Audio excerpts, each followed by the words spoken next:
afternoon, ladies and gentlemen. Distinguished guests, welcome to the Startup Campus here at Abu Dhabi Finance Week. We're only day 2 for the week. Hopefully you're having a great week. There's lots more to come throughout the next few days. A very warm welcome to my panel. We have Dr. Nahel Shabrak, who's led the research that we're going to be discussing today on behalf of ADGM Academy's Research Center. We have Mrs. Musa Al-Nasri, the Executive Director of SMEs sector at the Department of Economic Development. We have Mohammed Al-Banali, who is Head of Growth and Strategy at Hub 71. And last but not least, we have Professor Jin Duan, who's Executive Director of the Asian Institute of Digital Finance at National University of Singapore. So over the next 30 minutes, what we're going to be talking about is some brand new research that ADGM Academy's Research Center has just published today. You should have in front of you or on your seats an executive summary of this research. It's published on our website today. We'll share a URL at the end of the session where you can download the summary and the full paper. We encourage you all to read it and to share it far and wide. There's some really, really interesting things in here, and it's very important for SMEs and the UAE economy. So the ADGM Academy Research Center, we've collaborated with Professor Duan at the Asian Institute of Digital Finance. And what we're doing with this white paper is we're starting with a problem statement, and that's what we're doing with all of our research at the Research Center. We start with a financial sector problem statement. We then bring in academia. We bring in experts from the local financial sector, from government, from the fintech communities, to try and work together to solve those problems. And we solve those problems by producing research and then looking beyond the research to actually produce solutions that can be used here in the UAE for the benefit of the UAE economy. So, on that note, let's jump straight into to the discussion. Professor Nahel, let's start with you. You've led the research that we've produced today. So, can you provide a background and an overview of what is in this? What's in the research? Thank you, Peter. Yep. You hear me? Yep. Okay. So thank you for this opportunity to talk about this important topic, actually. And first, we are going to look at the challenge we are trying to address here, and what is the opportunity we are creating in the ecosystem when this problem is solved. So first, actually, we talk about SMEs. What is an SME? So in the UAE, SMEs are companies employing less than 250 people or generating less than 250 million in revenue annually. SMEs, and this is true worldwide, it's not only in the UAE. SMEs have several challenges.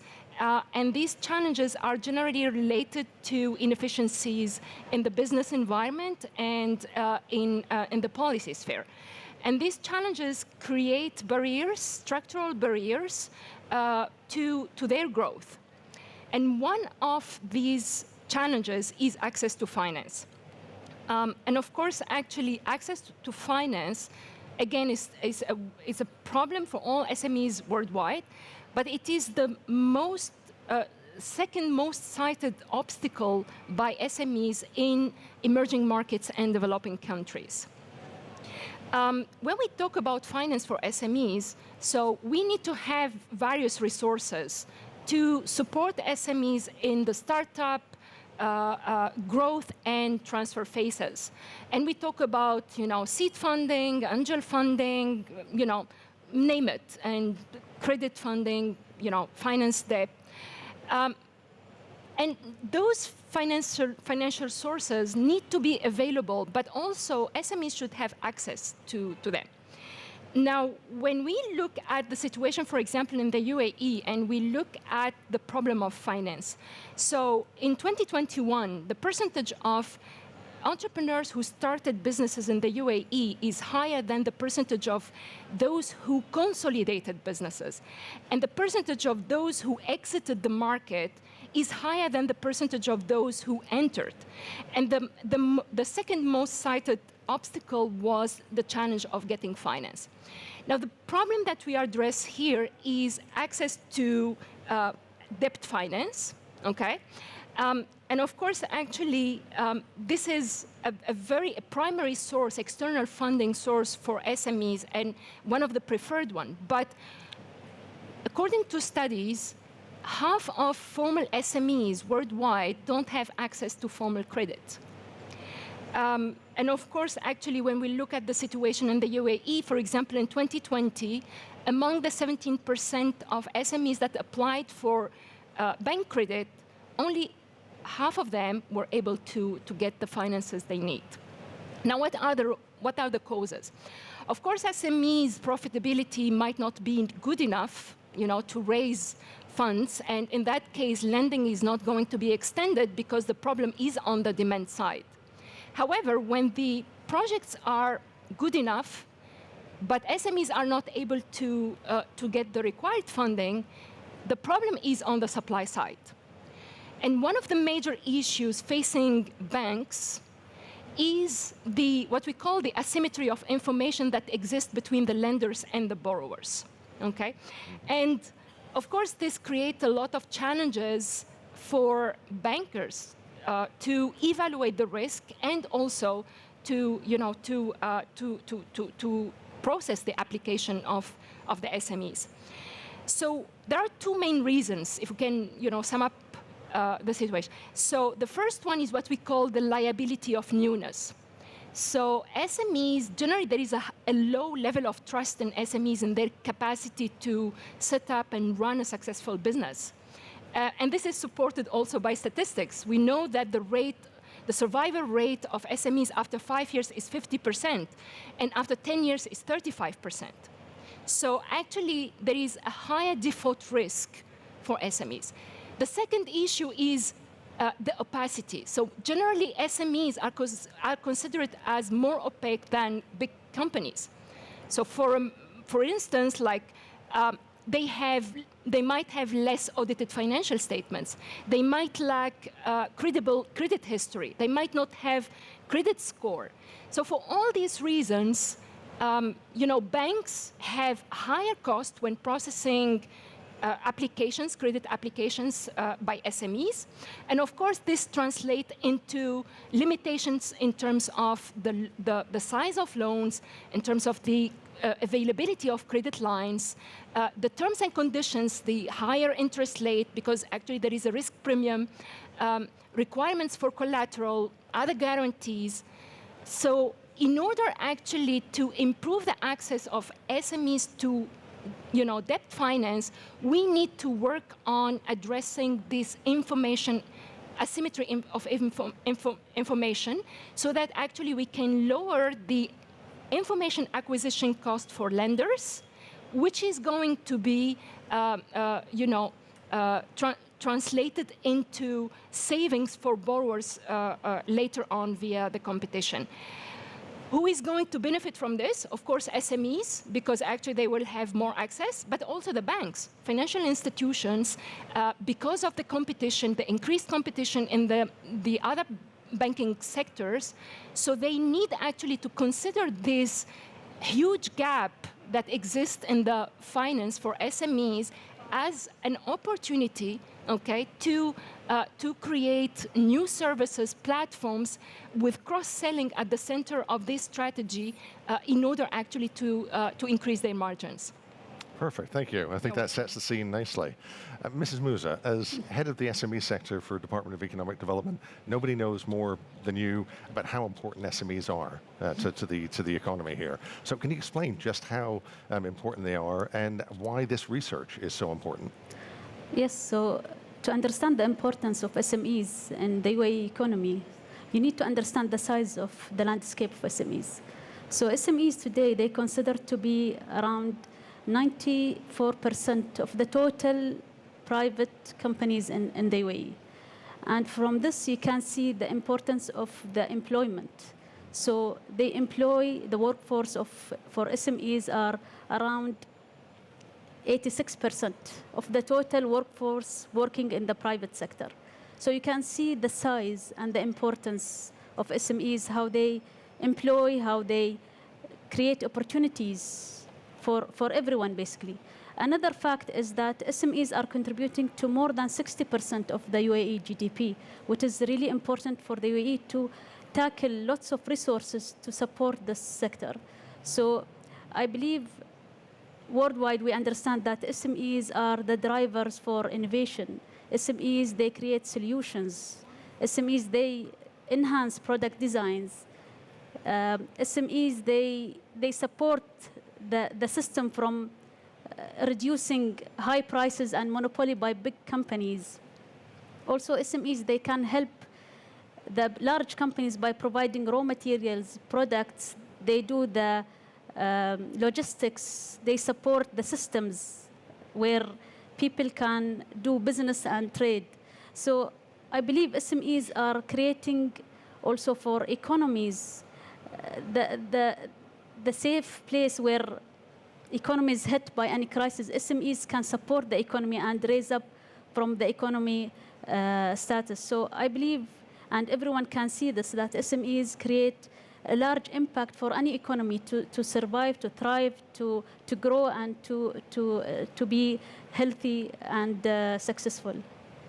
So when it comes to this important study, I believe when you see who contributed to this study, there are many experts from many key players in the market contributed to this study. And when we say they contributed, they looked at the reality, they look into the ground of the current sector that we are having. They looked into the banking sector and what are the challenges that are facing SMEs from getting access to finance. Not only access to finance, opening a bank account and do simple daily transactions for any SME.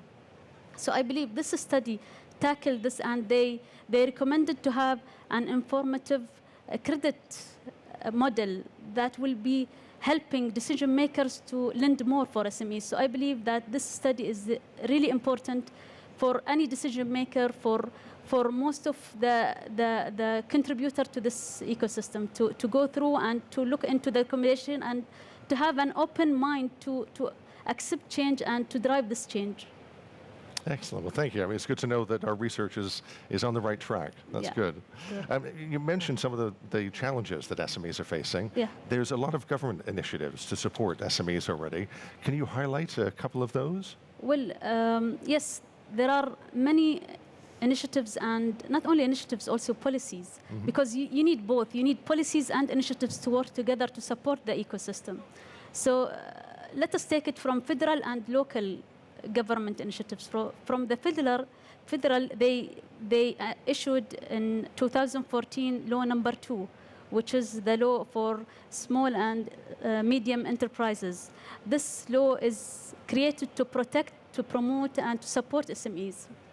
Other laws were initiated, like bankruptcy laws, and they also issued the UAE SME Council to put strategies and policies for SMEs. They also issued a national program to support entrepreneurship and SMEs.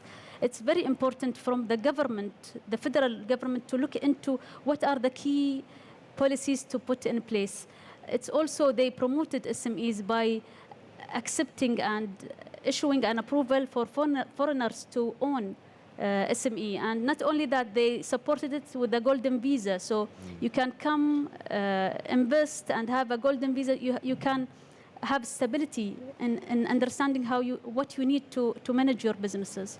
On the other hand, from a government, local government entities, I will speak mainly about Abu Dhabi Department of Economy, where they created a new sector within the structure of DED for SME to work on a full strategy for Abu Dhabi SMEs ecosystem. And this strategy has many pillars that are focused on supporting the ecosystem.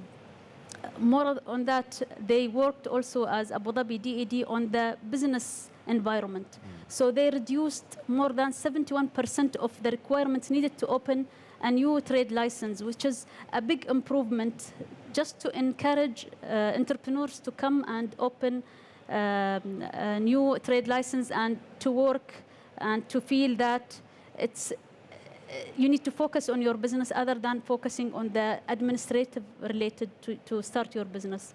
Another initiatives were put in place is the Abu Dhabi SME hub, where you can, in collaboration with between Abu Dhabi DED and Khalifa Fund, this portal can give any user all the knowledge that they need to start a business, to operate, to manage business, and to understand what's happening in the market. It's like a full ecosystem where you can go, learn, see the opportunities, and grow your business. So there are many other initiatives. For the sake of time, I can't list them all, but I believe all government entities and all private also sector, they are helping us as government entities to support them. So they help us in providing some services to the ecosystem and to the private sector. So I believe there is huge resources are putting in place to support the SMEs. Excellent. Thank you for that. Professor Dwan, let's turn to you now. Okay. So the ADGM Academy Research Center started this project when we formed a collaboration, a partnership with the Asian Institute of Digital Finance that you run. And part of what the research talks about is an AI model, a credit risk model that you've created at the Institute in National University of Singapore. Can you explain that? Explain a little bit about the model, please. Okay, I try. First of all, it has been a privilege to work with the ADGMA to produce this document, and it's a full paper behind it if you have appetite for reading something very substantial. I have been thinking about financial inclusion for a long time, and particularly I call it smarter financial inclusion for SME, because the money capital should be channeled to deserving SME as opposed to any SME. And in order to do that, of course, I had to address the issue been mentioned, informational asymmetry. So about 2 years ago, I realized I have this technology I can actually develop. And in essence, I had to address two issues. These are the takeaway, right? The issue is how can we use a digital technology to have a data sharing while respecting data privacy, which is pretty challenging. The other one is in order to have this technology to really work in a business world, it has to be somehow interpretable, because for managerial usage and the compliance reason, people cannot sort of live with a black box. So we have this technology, federated learning technology, can actually optimize to come up with a credit model which is interpretable. Of course, we know SME sector, lending sector, many institutions have the data, but the data is not sufficient to build a sophisticated model. Individual institution doesn't have enough. Why so? Because default is a real event, right? So in order to build a very sophisticated model, you got to have technology to pull the data together. Okay, that's the technology part of it. The other takeaway is have to think about human organization. It's always about incentive issue. Why do I want to work with you? What do I gain from this undertaking? So we try to have a model called the Credit Bureau 3.0, so people can participate and see the benefit for each individual institution. And also, the technology basically now allow you to function like a very much a coordinated, decentralized credit bureau. That's why it's a Credit Bureau 3.0. Okay? The reason is each individual institution hold the data. They don't have to share the data. While building the model, we don't actually have to see individual data. So that's the technology behind it. So once this technology is ready in Singapore, we actually put forward a consortium in Singapore. Currently, we have 6 lending institutions signed up, which institute behind it to do it. So I was very excited to discuss with ADGMA to see the possibility to get it adopted in Abu Dhabi or UAE in general, or even bigger region. Because I think that's the way to go. Because credit bureau we all are familiar with, but the credit bureau we know of are very old-fashioned. And it's not very capable of accommodating digital footprints we gather today. Okay? So we must have a sort of system which we can utilize traditional financial variables which come to familiar with, right? We're all very familiar with. but in addition to accommodate all the digital footprint, while each individual lending institution can have a benchmark model based on traditional financial variable, while utilizing their unique digital footprint together. That's the purpose of. Anyway, I'm done with that. Little bit of a musical interlude there. We'll get that sorted out. Thank you, Professor. I love the idea of Credit Bureau 3.0. And we also talk about in the paper co-opetition. Yeah. So the idea of competitors working together, which is fantastic. So why do you think then the AI-based model, how could that work here? Why do you think that would work in the UAE? Because we got a data these days. I mean, we actually gather a lot of data, intentionally, unintentionally. The reality is data are there. Okay, the nature of data, and people talk about big data, I tend to tell people we actually have a very high dimensional data.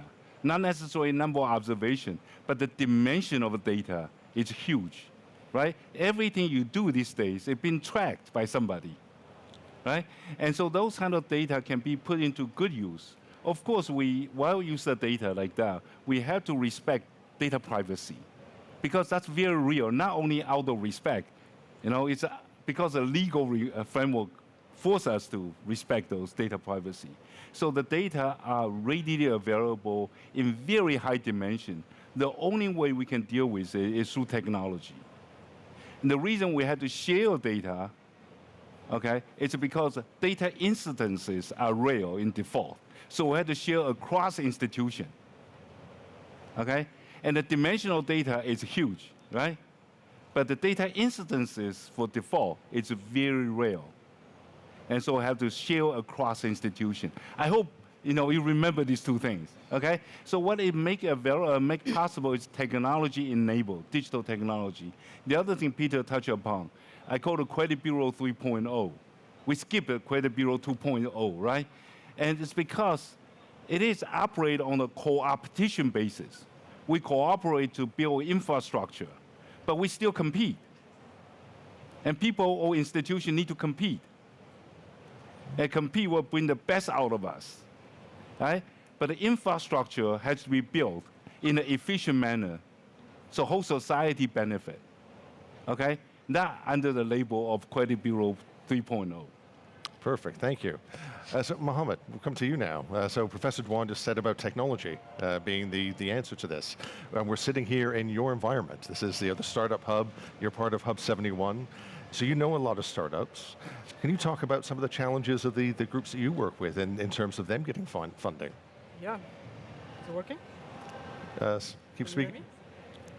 Is the microphone working?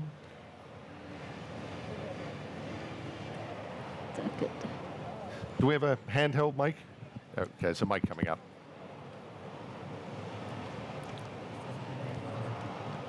Yep, thank you. Perfect. First of all, thank you for inviting us to be a part of the SME research paper, inviting us to be a part of this panel. I think it's an important discussion. Within the tech sector at Hub 71, we see it in two angles with SME financing. One is launching the startup itself. The government, launched a few programs, whether it's through Khalifa Fund or Eminence Development Bank, to really support them. We, as Hub 71, launched a venture studio program to support new entrepreneurs with ideas, to have a place where they can pitch the idea and have the right resources to develop their idea to a post-MVP. So that's kind of one side, and hopefully more programs to come out to support that. But I think the biggest issue we have is from expansion, let's say, or SME financing for continuing business, whether it's for working capital or credit or so on. What we're seeing is the banks are yet to move into this space. We're seeing a lot of innovative fintech startups coming up and really supporting that aspect. And I think that is an eye-opener for the banks to really work with the smaller fintech companies to ease up that process on how to engage with tech startups. As you know, tech startups need a special way of engagement, especially on how they take financing, what financing they need. The criteria that is set today is a bit, I'd say, too harsh for the tech startups. But nevertheless, I think it's changing, it's moving at a fast pace. And I think the fintech startups that are filling that gap for the ecosystem itself will kind of change it to more of a transformation for the banks to work with fintech startups and other startups for financing. So again, it's co-opetition. Yep. So in terms of trying to build a solution, we've got some great ideas here that are described in the research. How can we in the UAE go about making this a reality? I think it's by the title itself, AI, right? AI is making it easier for banks and institutional investors to look at the right due diligence into startups. It makes it easier to do a market research, compare and benchmark with other startups and other ecosystems. And I think, again, this is just the start of it as more banks and institutional investors apply those models into their due diligence and makes it easier and open it up for the startup and ecosystem to work together. Excellent, thank you. Right, we are nearly out of time now. Just had the kind of 2-minute warning over there. So there is a real call to action here in this research, and as we've heard from our panelists, about working together, about co-opetition, about bringing together the lenders, the SMEs, the government entities, the technology companies, to explore how we can actually make this a reality, how we can utilize AI to create Credit Bureau 3.0. So I encourage you to take the paper. We should have a slide coming up with the website for ADGM Academy's Research Center, where the paper, both the full paper and the executive summary, are freely available. So you can see the website link there. Please feel free to download both the paper and the summary. Share it as far and wide. We want to get the message out there as much as possible. We'd love to hear from you. So we've got our email address there as well for the Research Center. This is one of many research projects that we've both completed and that we're working on. There's going to be many, many more coming in the months and years ahead. We'd love to work with you. We'd love to get some of your ideas. This is something that we can do together. This panel and this research project proves if we bring the ecosystem together, the sky's the limit. We can make a lot of progress here in the UAE. So thank you, ladies and gentlemen. Please join me in giving a warm thank you to our panel of experts. Thank you.